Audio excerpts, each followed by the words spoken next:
देखो अभी मैं एक क्वेश्चन सॉल्व कर रहा था, तो ये क्वेश्चन मिला। इसको ना आपको बिना देखे, आगे वीडियो ना देख के, बिना देखे खुद से करना है ट्राई। अगर आपने अच्छे से इस चैप्टर को पढ़ा है तो ट्राई करना है, नहीं होगा तो देख लेना, पहले खुद से ट्राई करना है। तो क्वेश्चन समझाता हूँ क्या है। ये एक क्वाड्रेटिक इक्वेशन है, ये भी एक क्वाड्रेटिक इक्वेशन है। सी और डी इसके जीरोस है। क्या है? सी और डी इसके जीरोस, ए और बी इसके जीरोस है। फिर से सुनो, सी और डी इसके जीरोस है, ए और बी इस क्वाड्रेटिक इक्वेशन के जीरो है। अब फाइंड क्या करना है? A plus B plus C plus D कितना होगा, ये हमको फाइंड करना है। क्वेश्चन समझ में आया? ये NTSC में आया है क्वेश्चन, क्वाड्रेटिक इक्वेशन का। तो सोचना कैसे होगा इस क्वेश्चन को पहले, फिर जाके आगे वीडियो को मूव करके देखना कि ये आंसर सही है नहीं है आपका। अभी करना क्या है, सी और डी, तो हमें पता है ये जीरोज हैं। तो रूट्स क्या होते हैं? अल्फा प्लस बीटा क्या होता है? माइनस बी अपॉन में ए, और अल्फा इंटू बीटा सी अपॉन में ए, बेसिक चीज। अब सी और डी, यहाँ पे क्या है? C plus D, C plus D हो जाएगा माइनस टेन ए अपॉन में एक्स स्क्वायर के साथ कोफिशिएंट वन। अब सी प्लस डी हो गया, अब सी इंटू डी हो जाएगा सी अपॉन में ए। अल्फा इंटू बीटा होता है सी अपॉन में, तो यहाँ पे सी की जगह पे क्या? माइनस 11 बी अपॉन में ए कितना है? 1। ठीक है, फिर सी प्लस डी, सी इंटू डी। यहाँ पे आते हैं ए प्लस बी। ए प्लस बी कितना होगा? ए प्लस बी माइनस 10 सी अपॉन में 1। ए इंटू बी होगा माइनस 11 डी अपॉन में 1। ठीक है, यहाँ तक क्लियर। अभी हमको a plus B plus C plus D निकालना है, तो इसको प्लस कर लेते हैं। तो इसको प्लस करेंगे तो a plus B plus C plus D कितना हो जाएगा? माइनस सॉरी, यहाँ पे माइनस माइनस कट जाएगा तो प्लस हो जाएगा यहाँ पे। तो ये आएगा 10a प्लस 10c। तो इसमें से 10 कॉमन निकाला, a प्लस सी। ये आ गया a plus B plus C plus D की वैल्यू। लेकिन अब प्रॉब्लम क्या आ रही है यहाँ पे? a प्लस सी की तो वैल्यू ही नहीं पता हमें कितनी होगी, तो हमको अब a प्लस सी की वैल्यू फाइंड करनी पड़ेगी। a प्लस सी की वैल्यू कैसे फाइंड करें, यहीं पे ट्रिक है। इस क्वेश्चन में जो सोचने की चीज़ है वो यहीं पे थी। a प्लस सी कैसे निकाले? अभी क्या करते हैं, हम c यहाँ पे रख लेते हैं। तो ये हो जाएगा, अगर c की वैल्यू यहाँ पे रखेंगे तो सी square minus 10ac minus 11b, ये कॉर्ड इक्वेशन बन गई, जो कि होगी जीरो के बराबर, क्योंकि c इसका जीरो है ना। अब आते हैं और क्या चेता में, c हो गया, a रखते हैं। अब इसमें a रखते हैं तो क्या हो जाएगा? A square minus 10ac minus 11d is equals to 0। अब क्या करते हैं, हम इन दोनों इक्वेशंस को ऐड कर लेते हैं। इन दोनों इक्वेशंस को ऐड करते हैं तो क्या बन जाएगा? A square plus C square, इसको ऐड करके बन जाएगा माइनस 20ac, और इसको सॉल्व करके बन जाएगा minus 11b minus 11d is equals to 0। ठीक है, यहाँ तक बन गया। लेकिन हमको a प्लस सी की वैल्यू चाहिए थी, a प्लस सी यहाँ से मिल नहीं रहा। और सिंप्लीफाई करते हैं, क्या करते हैं हम, इसको a प्लस सी की फॉर्म में बनाने के लिए ए स्क्वायर प्लस सी स्क्वायर, इसमें हम 2ac प्लस कर लेते हैं और माइनस भी कर लेते हैं। बाकी सबको एज इट इज लिख देते हैं। इसमें से 11 कॉमन निकाल लेते हैं तो यहाँ बन जाएगा b plus D equals to में चल रहा है 0। अब यहाँ पे ये सब मिलके क्या बन जाएगा?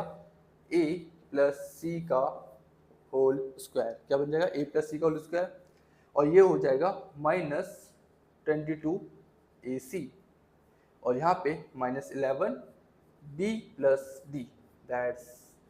अब b प्लस डी की फिर से यहाँ पे ट्रिक आ गई कि यहाँ पे फंस गए हम कि यहाँ पे b प्लस डी की वैल्यू क्या रखें ताकि a प्लस सी में बन जाए। ये बन गया a प्लस सी में, यहाँ से ए सी दिक्कत कर रहे हैं, यहाँ पे b प्लस डी।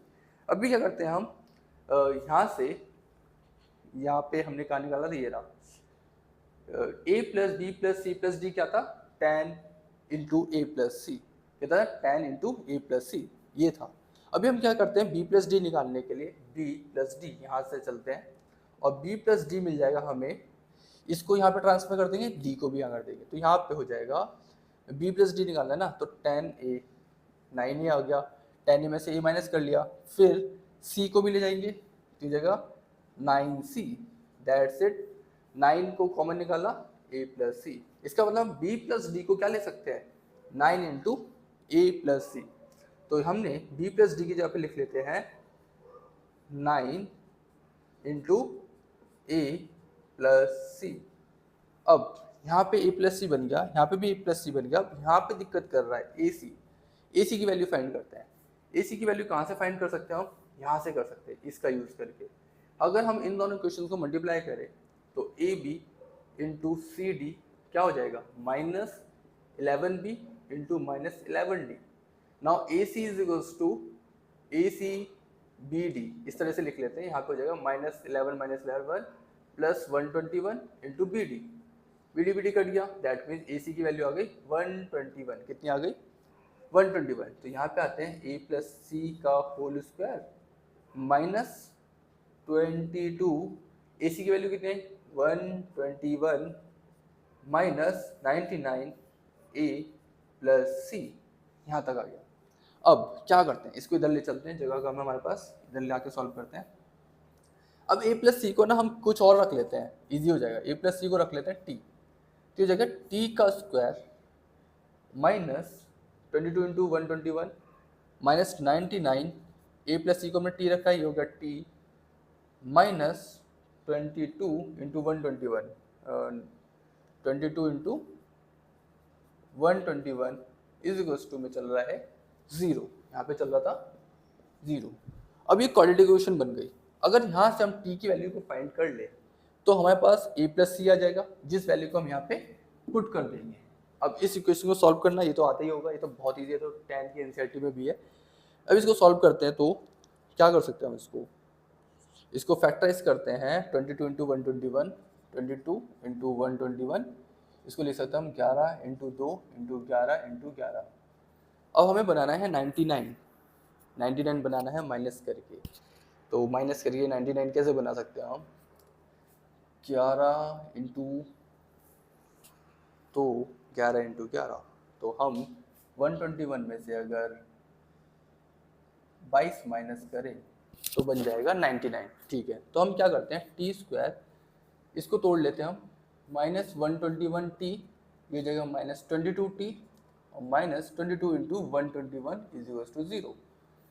यहाँ पे से t कॉमन निकालते हैं, t माइनस 121, यहाँ से 22 कॉमन निकालते हैं, यहाँ पे जगह t, this some glitch, sorry यहाँ पे प्लस आता, प्लस यहाँ से निकालते हैं हम माइनस कॉमन, प्लस कॉमन निकालते हैं, यहाँ पे जगह t, यहाँ पे बचा 121। तो क्या है हमारे पास? t माइनस 121 इक्वल्स टू 0 से हमें t की वैल्यू मिल जाएगी 121, और यहाँ पे t प्लस 22 से हमें t की वैल्यू मिल जाएगी माइनस 22। तो a प्लस सी की वैल्यू क्या आती है? a प्लस सी की वैल्यू आ गई 121। ये क्या है? t क्या था हमारा? a प्लस सी। तो a प्लस सी की वैल्यू आ गई 121 और माइनस 22। तो यहाँ पे a plus B plus C plus D की वैल्यू क्या हो जाएगी? 10 इंटू, एक तो हो जाएगी 121 को मल्टीप्लाई करके 1210, और एक हो जाएगी माइनस 22 को मल्टीप्लाई करके माइनस 220। तो ये दो वैल्यूज हमारे पास a plus B plus C plus D की मिलेगी। कैसा क्वेश्चन था? एनसीईआरटी में क्या होता है? एनसीईआरटी में बहुत बेसिक क्वेश्चन है। अगर आपको अपनी अंडरस्टैंडिंग बढ़ानी है तो अपर लेवल के क्वेश्चंस ट्राई करने पड़ेंगे, जेई लेवल के क्वेश्चंस ट्राई करने पड़ेंगे, और अलग अलग बुक से अच्छे अच्छे क्वेश्चंस को ट्राई करेंगे, तब जाके आपको इन सब चीज़ों की नॉलेज ग्रास्प होगी।